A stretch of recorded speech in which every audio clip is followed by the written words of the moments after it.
Halo, Assalamualaikum warahmatullahi wabarakatuh. Selamat siang teman-teman. Pada video kali ini saya akan membahas detail ya, tutorial cara membuat IoT monitoring untuk listrik AC ya, atau untuk AC systems.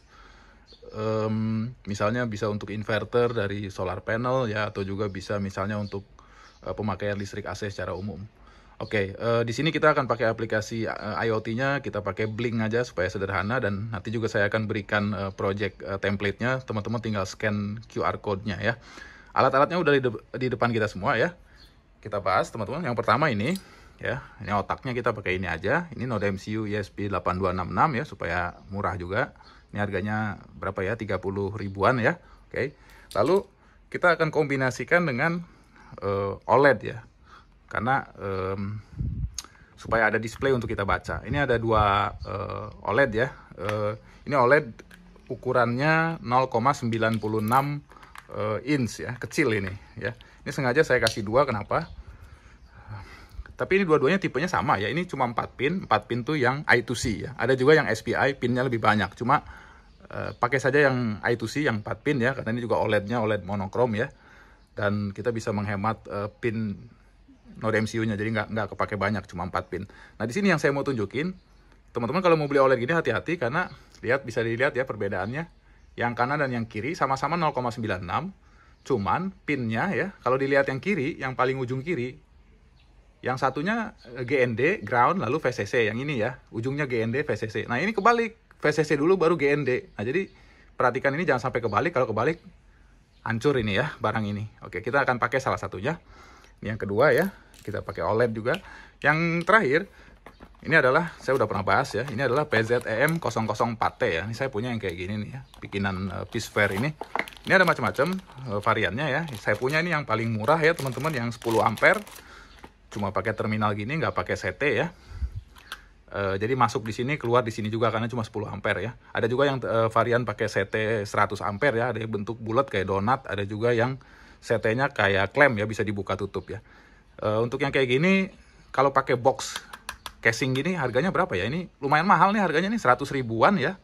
Kalau nggak pakai casing mungkin cuma PCB aja yang 10 ampere berapa ya? 90 ribuan kali ya. Kalau yang pakai CT, itu lebih mahal lagi ya, di atas 100 ribu ya. Nanti kita akan bahas ya. Saya udah pernah bahas video ini sebelumnya, cuman saya tuh kurang puas sama alat ini teman-teman. Jadi saya buat lagi sekarang supaya codingnya lebih baik ya. Oke, kalau misalnya secara umum ya, kalau kita bahas ya alat ini ya teman-teman ya, saya bahas dikit ya alat PZEM004T ini ya, kelebihan dan kekurangannya. Yang pertama teman-teman ya, kita bahas singkat. Kelebihannya alat ini, pembacaan akurasinya cukup baik, itu yang pertama ya. Akurasinya bagus kok, itu yang pertama. Yang kedua, kelebihannya, alat ini kan punya punya Modbus protokol sederhana ya. Jadi ini sistemnya masih serial TTL ya, kalau teman-teman lihat ya. Ini masih TTL port tuh tulisannya juga. Cuma serial TTL, makanya cuma pinnya RX dan TX. Ini bukan RS485 ya. Jadi ini masih serial TTL. Jadi kita bisa komunikasikan ini dengan sebuah microcontroller ya, misalnya ESP kayak gini, atau pakai Arduino bisa. Makanya datanya bisa kita kirimkan ke microcontroller untuk nanti kita kirimkan secara wireless, misalnya melalui protokol apapun ya. Kita bisa pakai Blink misalnya, bisa juga pakai MQTT ya, jadi bebas. Jadi kelebihannya itu bisa komunikasi serial data dan akurasinya bagus. Kekurangannya teman-teman ya, saya bahas sedikit kekurangannya. Kekurangan alat ini ya, kalau kita lihat di sini ya, yang tadi ini ya, manualnya ini ya. Yang pertama ya, secara singkat aja nih teman-teman ya. Nah, dia ini yang dia ukur di sini ya, kalau saya tunjukin teman-teman. Dia mengukur tegangan, voltage, current, active power, oke. Power factor ya, cosinus V maksudnya ini, frekuensi dan active energy. Cuma ada 6 parameter yang dia ukur. Nah, sementara sebetulnya parameter listrik AC itu masih ada. Kenapa dia nggak keluarin? Pertanyaan saya itu aja. Alat cuma kayak gini ya, tanggung banget, keluarin aja. Yang belum dia keluarin adalah di sini perkalian volt kali current, yaitu apparent power namanya. Itu perkalian volt kali current tanpa menghiraukan berapapun power factornya gitu ya. Satuannya VA ya. Itu satu. Yang kedua, dia juga nggak mengeluarkan daya reaktif atau VAR ya. Daya reaktif itu sebetulnya kalau volt dikali ampere dikalikan power factor, hasilnya active power ya. Nah, power factor itu sendiri itu kan nilai cosinus V-nya. Nah, kalau kita bicara daya reaktif atau daya yang kebuang ya, yang nggak bisa kita pakai dalam sistem listrik AC, itu ada perkalian volt dikali ampere, tapi bukan dikali cosinus V-nya, melainkan dikalikan sinus dari sudut V-nya itu jadi var. Dia nggak keluarin juga di sini, padahal datanya ada. Itu satu ya, saya kira parameternya kenapa nggak dilengkapin, cuma alat gini aja males banget yang lengkapin kan gitu. Satu ya. Yang kedua ya teman-teman, buat saya kayaknya ini harganya kemahalan ya teman-teman ya. Cuma gini aja kan ini alat nggak bisa apa-apa nih, nggak ada LCD-nya, nggak ada apa ya. Power meter murah aja yang bentuk kayak DIN rail itu yang dipasang di kayak MCB kan ya. Itu 80.000 aja udah ada LCD ada. Ini nggak bisa apa-apa nih. Cuma sensor sensor tegangan sama arus saja kan, cuma ditambah modbus saja sama dia dikit nih ya. Kemahalan nih menurut saya harganya ya.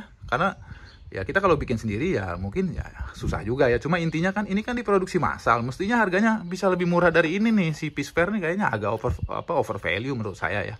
Itu menurut saya teman-teman ya, silahkan aja. Itu yang kedua, menurut saya harganya agak kemahalan.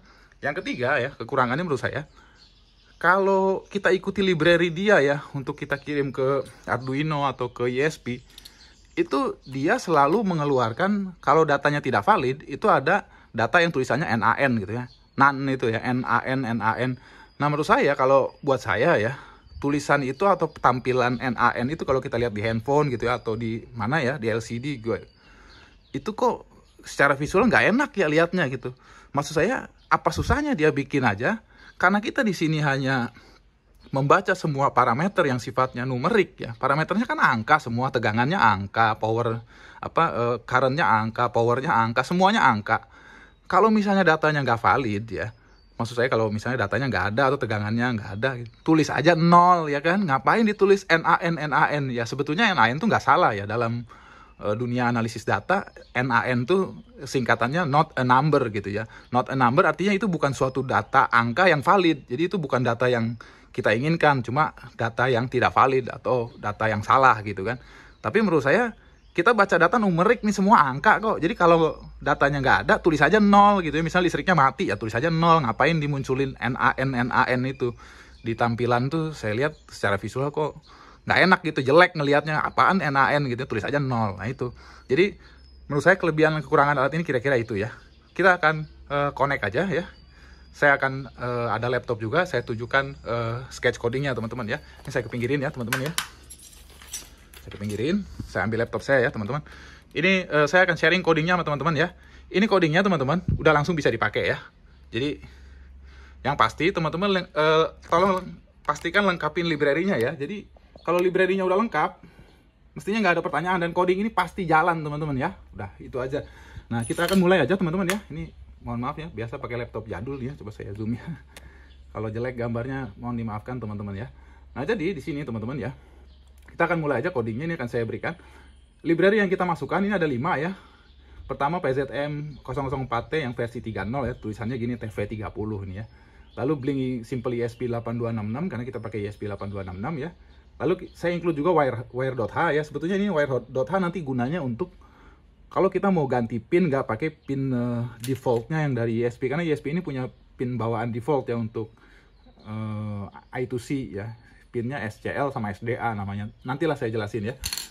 Lalu kita juga punya library, ini 2 library terakhir ini hanya library untuk OLED ya, karena kita mau pakai OLED kayak gini kan ya tadi ya. Ya, jadi library OLED ini itu kita pakai library-nya si Adafruit yang ini nih ya. Yang apa namanya tuh? Ada 2 nih, Adafruit GFX dan SSD 1306 karena chipsetnya si OLED itu chipsetnya ini SSD 1306 ya. Oke. Nah, lalu di sini yang kita perlu definisikan pertama addressnya. Address OLED yang tadi itu secara umum itu paling banyak 0 kali 3 Charlie ya. Ada juga sebagian yang 0 kali 3 Delta, cuman paling banyak yang ini. Lalu kita harus define SCL dan SDA pinnya ya. Tadi saya udah tunjukin di sini ya. Kalau saya ambil OLED-nya ya, yang tadi nih ya. Ini dia pinnya kan 4 pin ya, cuman I2C. Ya cuman ada SCL dan SDA. Sisanya cuma ground sama VCC. Nah, di sini ya teman-teman ya. Di codingnya kita langsung bikin aja definisi pinnya. SCL-nya kita kasih GPI, ini GPIO ya, GPIO 5 dan SDA-nya GPIO 4. Karena itu defaultnya dari ESP. Jadi ESP itu kalau saya jelasin dikit ya teman-teman ya. Defaultnya ya ESP itu SCL dan SDA itu adanya di GPIO 5 dan 4. Nah, kalau di sini ya yang tulisannya D1 dan D2. D1, D2 ini adalah GPIO 5 dan 4. Lalu ini adalah SCL dan SDA-nya kalau kita connect ke OLED gitu ya. Kalau kita mau pakai pin lain bisa nggak? Bisa teman-teman jawabannya. Nah, makanya di sini saya tambahin dengan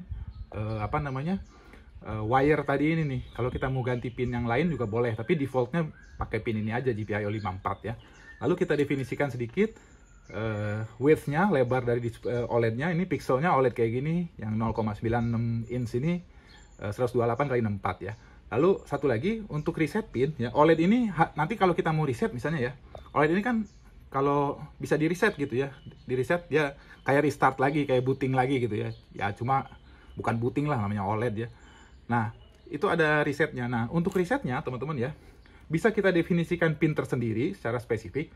Bisa juga kita definisikan dia ngeresetnya bareng aja sama ini nih ya. Jadi dia ngikut, kita barengin aja sama node MCU-nya. Kalau ISP-nya kita reset ya, misalnya pencet tombol ini ya, dia ngereset, si OLED ikut ngereset gitu. Jadi kalau mau begitu, misalnya OLED-nya ikut sama ISP aja, seperti contoh saya ini, kita definisikan dia sebagai -1 ya. Lalu untuk mulainya seperti ini ya, statement yang kita tulisnya, display width, display height, ini wire tadi yang library yang saya bilang sama reset pin-nya ya. Nah lalu untuk PZM-nya, kita statementnya PZM sekian-sekian. Nah ini kita pakai PZM 1 ya. Maksudnya PZM 1 kita pakai serial 1. Karena ISP ini ya serialnya cuma 1 ya, cuma tunggal. Kalau ISP 32 dia punya serial 2. Ini kan nggak punya ya. Jadi kita mulai di sini aja ya, PZM 1. Untuk pinnya 14 dan 12 ini adalah, di sini udah saya tulis nanti GPIO 14-nya D5 disambunginnya ke TX-nya si PZM, lalu yang ini D5 tadi ya, lalu yang D6 ke RX-nya PZM ya. Kira-kira itu aja. Yang perlu teman-teman isi nanti ini aja. Ini saya punya ini WiFi SSID atau nama WiFi, teman-teman silahkan isi. Ini saya kasih contoh aja, nama WiFi saya seperti ini. Ini password WiFi-nya begini. Dan satu lagi Blink Out Token-nya ya. Jadi teman-teman nanti masukin Blink Out Token-nya sendiri ya. Nanti saya kasih template-nya kan. Lalu untuk di sini saya jelasin ya teman-teman ya, supaya lebih detail ya. Untuk parameternya ya, kita pakai float di sini ya, variabelnya kita pakai float. Jadi yang kita float ada voltage, current, power, energy, frekuensi, power factor, VA1 dan VAR1. Ini tambahan yang saya masukin, tambahan di coding ya, supaya si PZM ini baca semuanya lah, jangan ada yang ketinggalan untuk parameternya ya. Lalu di setup, kita serial kita bikin, kita nggak usah bikin lagi dengan, ini sebetulnya barang ini aslinya baud rate-nya 9600 ya serialnya, cuman di sini kita bisa langsung pakai 115-200 saja. Lalu kita setup juga untuk display, cuma displaynya saya pisah ke bawah ya, jadi saya bikin void tersendiri untuk setup display. Sebetulnya ini mau digabung di setup juga boleh semua. Lalu blinknya bikin seperti ini. Untuk servernya, karena kita pakai Blink jadul ya, kita pakai server ini aja nih ya, server ya nasional kita ini, mudah-mudahan yang gratisan ini mudah-mudahan masih aktif ya, portnya 8080. Lalu untuk display, cara setupnya pertama kita wire begin ya. Kalau misalnya juga kita nanti ada keperluan untuk ganti-ganti pin ya, tapi ya lebih baik seperti ini aja ya. Sebetulnya wire ini bisa juga nggak dipakai ya, kalau kita pinnya memang udah pasti SCL SDA-nya pakai yang defaultnya ISP ini ya. Tapi di sini saya pakai aja. Lalu displaynya kita bikin ya dengan statement seperti ini ya. Addressnya tadi udah kita bahas -1 ya, supaya resetnya ikut sama ISP. Lalu di sini pertama displaynya kita bersihin, kita set kursor. Kursornya ini kalau ini 10,0 maksudnya ini dia sumbu XY ya, Cartesian maksudnya. Ini X-nya 10, Y-nya 0. Jadi itu mulainya dari pojok atas ini teman-teman. Jadi kalau saya ambil suatu OLED gini ya, titik 0.0-nya tuh yang di ujung kanan kiri atas ini nih ya, 0,0. Jadi kalau 10 ke kanan ya, ke sumbu X horizontal. Kalau Y-nya itu angka positifnya bukan ke atas tapi ke bawah ya. Misalnya 10,20 artinya 10 ke sini, 20 ke bawah gitu. Dengan hitungan pixel dia yang tadi itu 128 kali 64 ya. Kira-kira gitu. Di sini saya tulis ya. Saya akan tulis tulisan PZM 004T ya untuk pertama kali start dengan ukuran size-nya 2 ya. Berarti double pixel. Kalau ini diganti 1 dia pixelnya 1. Teman-teman bisa ganti sendiri, terserah ini ya tulisannya apa aja, ini cuma di print ke display aja kok. ya, karena saya lagi bahas PZM004T ini ya untuk IoT, jadi saya tulis saja begini. Satu lagi saya set kursor lagi untuk nulis connecting to Blink gitu. Jadi nanti pada saat setup dia akan keluar, pertama kali restart keluar tulisan begini sama connecting to Blink, karena memang di bagian setup ini Blinknya sudah kita begin tadi ya, dia akan berusaha connect ke Blink.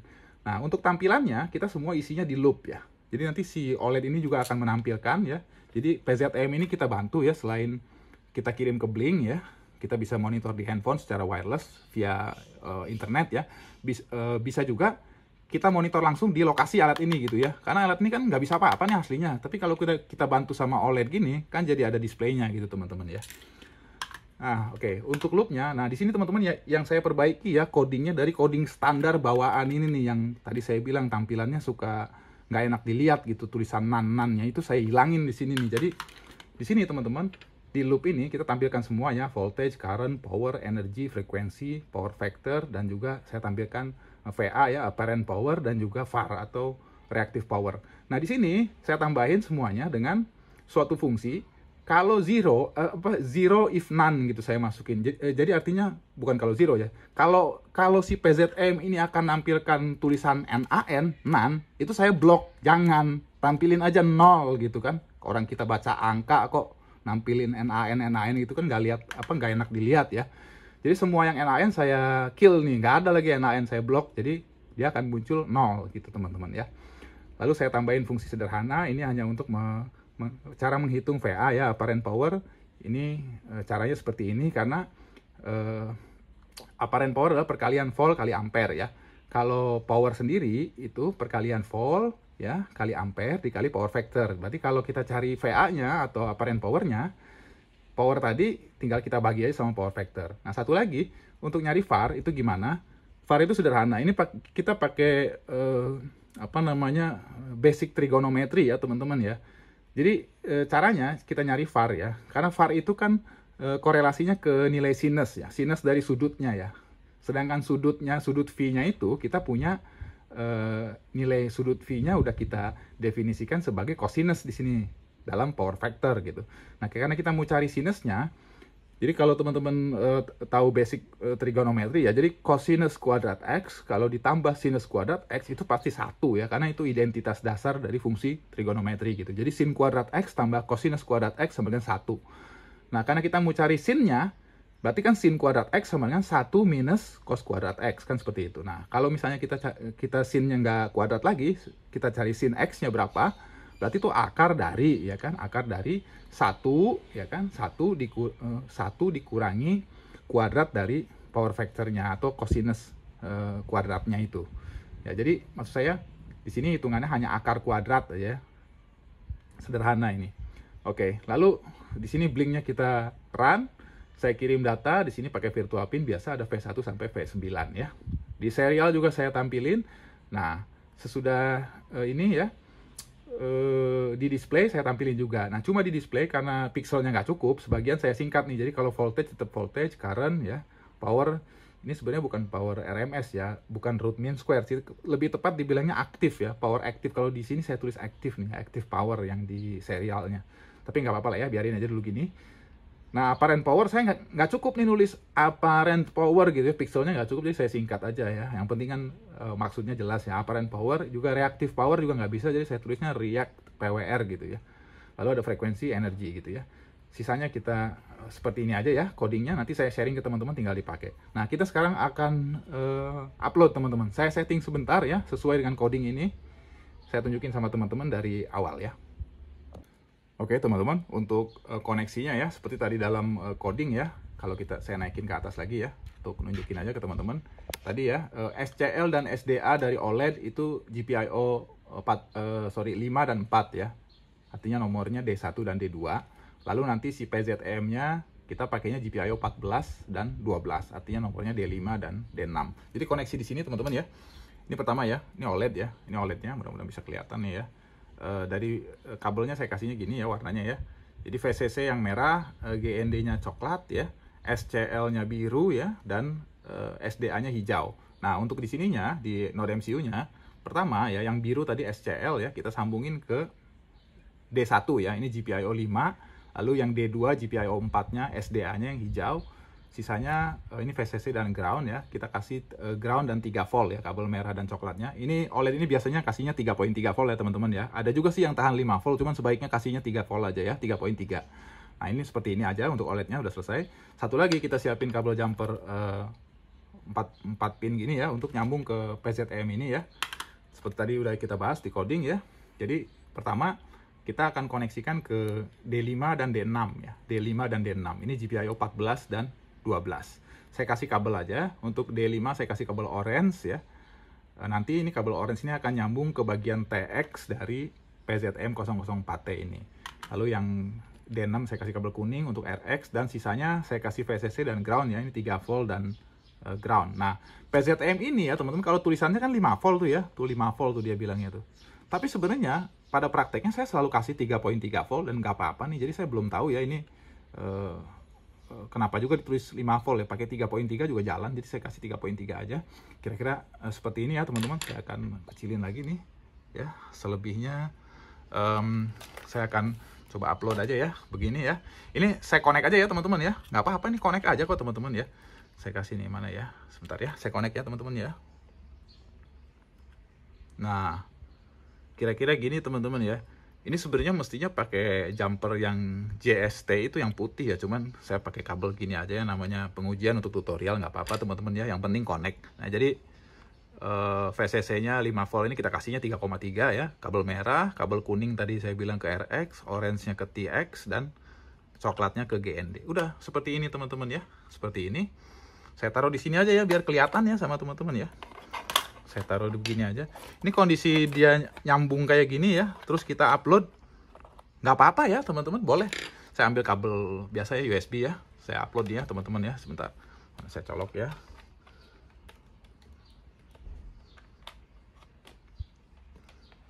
Tuh ya biar kelihatan. Saya colok ke USB ya teman-teman ya. Saya colok teman-teman. Nah. Udah nih ya. Begitu ini saya colok ya teman-teman ya. Ini biarin aja semuanya nyambung ini, connect nggak apa-apa ya. Ini LCD teman-teman, belum ada apa-apa ya. Anteng aja dia diem ya, karena memang ini masih kosong ya, belum kita upload ya. Sekarang kita akan upload teman-teman. Gimana nih ya ini biar kelihatan. Saya tuh pengennya ini karena begini ya, mohon maaf ya, susah sih teman-teman nih meganginnya. Nah gini ya. Nah gini deh, mudah-mudahan bisa kelihatan ya. Kalau saya zoom dikit ya teman-teman, di sini udah kedetek belum nih ya? Sudah ya, ini node MCU saya katanya di COM 4 ya, mudah-mudahan masih kelihatan nih ya. Saya akan langsung upload aja ya teman-teman ya. Ini saya coba kecilin ya biar kelihatan. Biar bisa kelihatan nih, saya upload ya. Nah ini teman-teman kalau udah di-upload nanti dia akan nyala sendiri ya screen-nya ya. Saya akan klik upload ya teman-teman ya, sebentar ya. Saya klik upload nih ya. Upload aja langsung, nah gitu ya. Oke, ini dia udah jalan ya teman-teman ya. Saya kesiniin ya biar teman-teman bisa lihat ya. Udah saya diemin ya.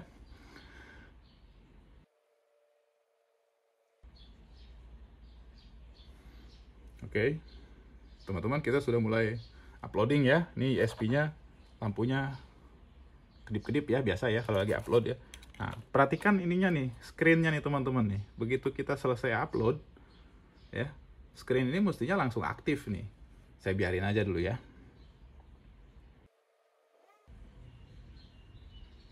Nah, itu teman-teman ya, bisa lihat teman-teman ya. Jadi udah beres nih, cuma begini aja teman-teman ya. Nah, ini teman-teman bisa lihat ya, saya tunjukin ya. Nih ya, ini saya pakai displaynya kebetulan yang warna putih nih. Saya punya juga sih yang warna lain ya, nanti saya bisa tunjukin kalau kita ganti. Ini karena ada frekuensi ininya ya, frekuensi apa namanya, osilasinya, jadi agak kedip-kedipnya. Aslinya kalau ini gambarnya sebenarnya bagus, manteng ya. Kalau di video kayak agak apa gimana gitu, goyang ya dikit. Nah, jadi teman-teman kalau dia udah connect ya, dia akan seperti ini parameternya nih. Jadi saya hilangin semua tulisan none ya. Jadi udah enak nih lihatnya. Kalau 0 ya 0 aja, ini kan belum connect, tulisannya 0 ya. Nah, ini juga lampunya udah kedip-kedip ya PZM-nya. Baru kedip 1 ya. Kalau dia udah connect ke 220 volt, baru dia kedip dua-duanya ya. Seperti ini kira-kira ya. Nah, ini tampilan pertama kalau saya reset ya. Ini kan tadi nge-resetnya bareng ya. Kalau saya reset, saya pencet ya reset ya. Tek gitu. Nah, dia akan tulisannya gini. Tadi kan kita tulis PZM 004 ya, sama connecting blink gitu ya.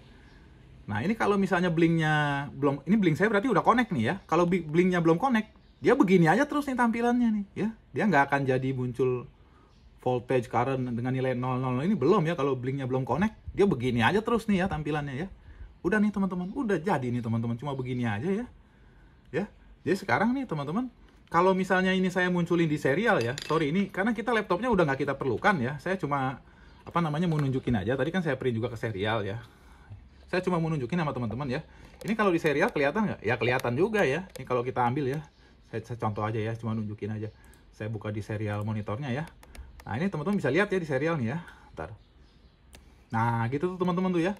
Jadi di serial keluar juga nih ya tulisan ya.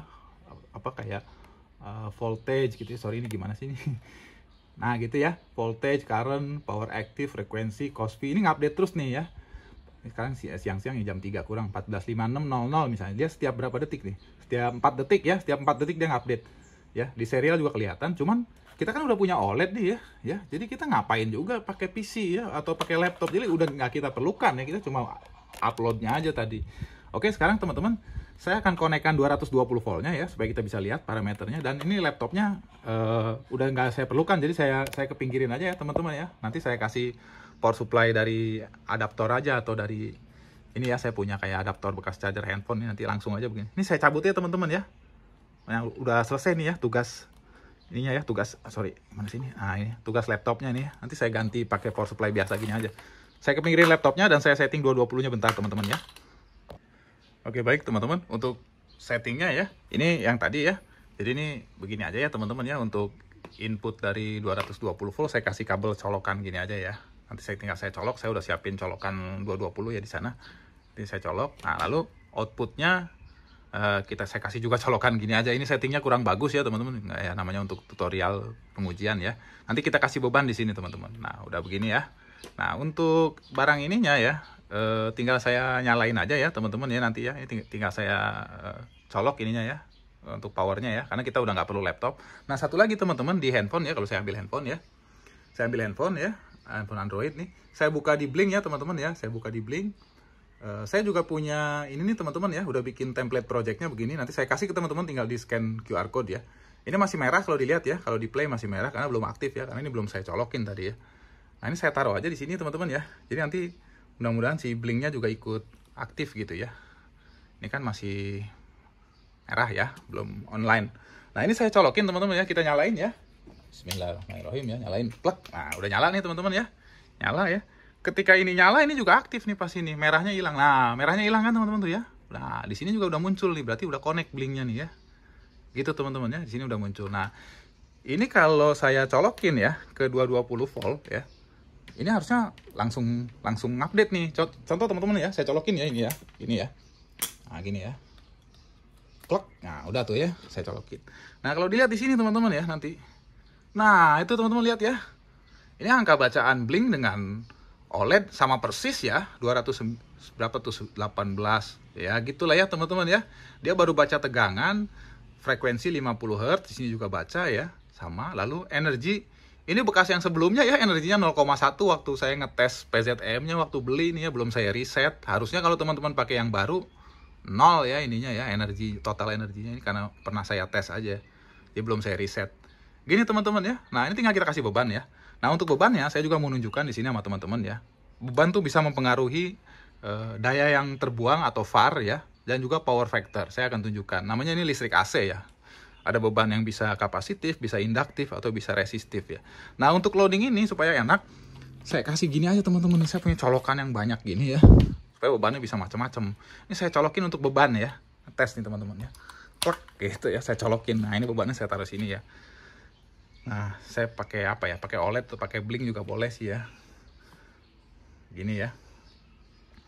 Ini tadi sempat apa nih? Oh, ini jaringan WiFi saya mungkin nggak begitu bagus sinyalnya ya, sempat ngedown tapi nyala lagi nih tadi, grafiknya sempat jatuh ya. Ini nggak apa-apa. Ini karena sinyal WiFi-nya routernya jauh saya ya. Tapi ini oke lah ya, udah baca ya. Nah, sekarang teman-teman ya. Atau ini OLED biarin aja lah ya begini ya sama ininya. Susah baca OLED-nya kecil teman-teman. Jadi kita bacanya pakai blink aja. Ini contoh teman-teman ya. Saya pertama kasih beban ini, beban lampu. Beban lampu gini ya. Ini lampu 10 watt. Ini sebenarnya beban akan membawa kita ke kondisi leading ya dalam sistem listrik AC itu. Leading itu artinya power factor-nya itu di bawah 1 dan sifatnya leading. Leading itu terjadi ketika gelombang kuat arus itu mendahului gelombang tegangan. Jadi gelombangnya kan sinus ya, sinusoidal dia kan AC ya. Harusnya gelombangnya tegangan dan kuat arus selaras. Tapi kalau nggak selaras, bisa ada yang duluan, bisa ada yang ketinggalan gitu. Ini contoh ya, saya colokin lampu nih ya. Plek. Oh, ya ini karena silau ya, saya tutupin ya teman-teman ya. Nah gini deh. Nah teman-teman bisa lihat di sini ya. Hasilnya di sini ya teman-teman ya. Kalau teman-teman lihat ya, power factor kita itu cuma 0,68. Artinya efisiensi listrik AC kita cuma 68%. Ini saya tulis juga dengan efisiensi, mudah-mudahan kelihatan, cuma kurang jelas ya ini ya. Nah itu kelihatan lah ya dalam persen ini ya. Efisiensi sistem lah maksudnya, sama aja sama power factor ya. Biar penuh aja nih displaynya, biar agak tampilannya banyak gitu ya. Nah jadi di sini teman-teman, kalau listrik total kita yang kita pakai dari PLN sebenarnya 13,38 secara VA ya, volt ampere-nya. Tapi yang jadi watt beneran, yang kita nikmati dengan jadi di watt nyala lampu ini itu cuma 9 watt ya. Yang terbuang malah 9,81, tapi satuannya VAR karena ini reactive power ya. Jadi ini sebenarnya bisa dibandingkan, comparable ya, ini apple to apple sebenarnya. Cuma beda satuan karena ini reaktif, yang ini aktif ya. Jadi banyak yang kebuang, makanya power factor-nya kecil. Nilai cosinus V-nya cuma 0,67. Nah, ini contoh beban lampu. Nah, kalau misalnya bebannya saya ganti, ini kan beban kapasitif, dia akan membawa ke arah leading. Sekarang saya coba ganti pakai beban yang sifatnya induktif, teman-teman. Contohnya apa? Nah, saya punya kayak gini nih ya. Kipas inilah ya, ondel-ondel gini teman-teman ya. Kita colokin aja nih kipas ini ya. Ini akan memberikan beban murni yang sifatnya induktif. Seperti apa kalau induktif? Induktif tentu power factor-nya juga di bawah 1, tapi dia kasusnya bukan leading, namanya lagging. Kalau lagging, gelombang kuat arusnya itu ketinggalan. Jadi sinus voltage-nya, gelombang voltage-nya sudah duluan. Nah, yang kuat arusnya itu ketinggalan sejauh deltanya tuh atau perbedaannya itu selisihnya sebesar sudut V. Sudut V dari cosinus V yang kita definisikan sebagai power factor. Contoh ya teman-teman ya. Saya nyalain, klek, kipasnya nyala ya. Dia akan ngupdate. Tunggu bentar teman-teman. Nah, karena ini kipasnya cuma berapa ya? Kalau nggak salah 15-an watt ya kali 2, 30-an lah ya, bener lah ini bacanya kurang lebih ya. Nah, teman-teman bisa lihat di sini power factor-nya 0,68 ya. Dan ini sifatnya yang ini induktif bebannya, atau dia terjadinya lagging ini gelombangnya, kuat arus ketinggalan. Di sini juga ada yang kebuang jadi VAR ya. Tetap ini listrik VAR ini adalah daya yang kebuang yang nggak bisa kita pakai sama sekali, tapi tetap masuk hitungan gitu. Disinilah ada pemahaman awam yang salah ya, ketika misalnya di rumah kita misalnya bilangnya listriknya 2200 watt. Itu salah ya teman-teman, itu keliru. Itu bukan 2200 watt tapi 2200 VA gitu. Nah, 2200 VA itu ketika 2200 VA-nya udah kecapai di sini, walaupun wattnya belum nyampe segitu ya, listriknya udah jeglek ya, udah mati ya. Makanya orang sering bilang, kok saya nyalain ini belum nyampe 2000 watt kok listriknya udah mati. Ya iya, power factor-nya kecil ya kan. Mungkin power factor-nya bermasalah, kebanyak yang kebuang jadi VAR. Tapi totalnya itu udah 2200 VA-nya. Ini contoh ya.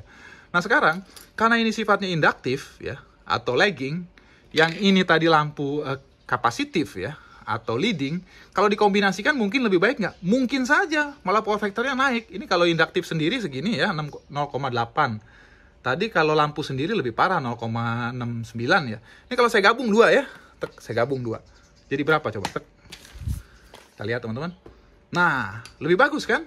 Power factor-nya malah naik gitu. Artinya VAR yang kebuangnya jadi sedikit gitu teman-teman. Yang kebuang jadi VAR-nya jadi sedikit. Artinya listrik VA-nya 38, yang jadi watt udah 36 gitu. Lumayan lah, cuman sedikit yang kebuang. Dan ini bukan penjumlahan aljabar ya teman-teman ya. Kalau ini VA-nya 38, yang jadi wattnya 36, yang kebuang VAR-nya bukan 38 kurang 36 cuma 2, bukan ya. Ini hubungannya segitiga power ya, atau power triangle. Jadi ini aktif power kuadrat ditambah reaktif power kuadrat diakarkan, baru hasilnya adalah apparent power atau VA. Gitu teman-teman hubungannya ya, bukan ditambahin biasa, nggak bisa. Nah kira-kira gini teman-teman. Nah satu lagi teman-teman, ada nggak, ini kalau saya cabut kipasnya tadi ya, buktiin aja kalau cuma lampu doang lebih parah lagi nih. Kalau kipas sendiri masih 0,88 tadi kan. Kalau lampu aja nih sendiri, kipas saya matiin tuh ya. Kipasnya mati, sama lampu aja, power factor-nya drop lagi jadi 0,6 sekian. Banyak yang kebuang jadi VAR ya.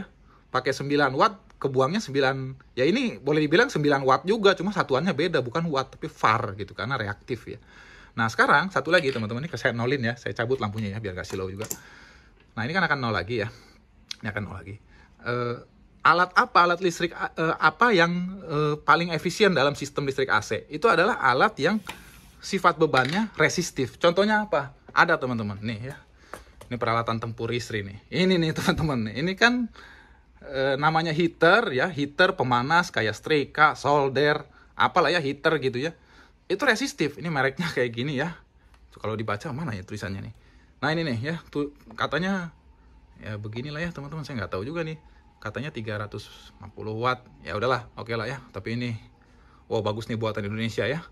Pakai produk sendiri teman-teman ya. Jangan buatan Cina melulu, oke? Bagus nih, oke. Nah, kalau saya coba colokin ya teman-teman di sini ya. Ini kan udah nol lagi tadi ya. Saya nyalain nih setrikaan nih. Plek ya.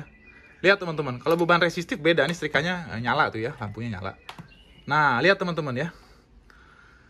Di sini ketika kita kasih beban resistif ya, teman-teman bisa lihat ya. Power factor tuh nilainya unity, betul-betul 1. Jadi 1,00. Ini bagus nih teman-teman ya.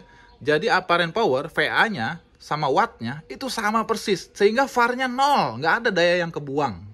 Inilah sistem yang paling efisien dalam AC. Kalau bebannya betul-betul murni beban resistif seperti setrikaan. Kira-kira ini aja ya teman-teman ya. Dan juga di tampilan OLED ya, ini kalau saya tampilin di OLED-nya ya. Sorry, ini OLED-nya karena agak ada osilasi tadi ya. Itu tampilannya sama persis dengan tampilan di Blink ya. Tegangannya, arusnya, wattnya, semuanya sama lah ya teman-teman ya. Jadi kira-kira seperti ini ya. Jadi ini kita sudah upgrade si PZM ini, punya display juga, bisa kita monitor di lokasi dan juga bisa kita monitor via Blink ya.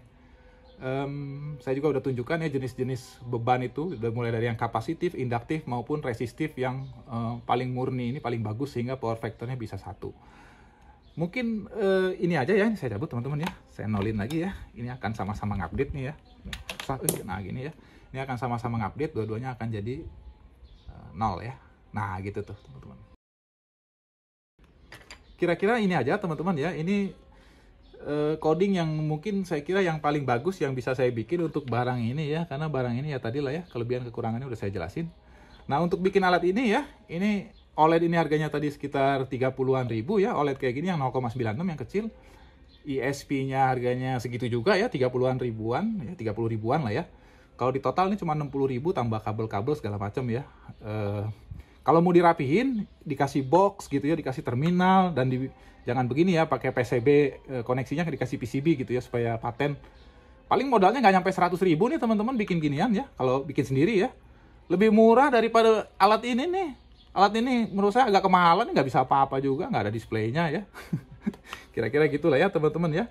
Jadi kalau mau bikin sendiri modalnya segitu, kalau mau rapi mungkin modalnya 100 ribuan atau mungkin juga bisa kurang ya. Kira-kira ini. Kalau ini saya ganti ya, satu lagi teman-teman ya. Kalau teman-teman misalnya nggak suka warna yang kayak gini ya, ini misalnya ya, contoh ya, saya punya sini satu lagi, coba saya ganti ya. Nah ini teman-teman ya, kalau udah dipasang begini ya teman-teman ya, dia nggak langsung nyala ya kalau udah kita copot kabelnya. Mesti kita reset, kalau kita reset baru dia hidup nih. Nah gitu tuh ya. Ini kombinasi warna biru dengan kuning ya.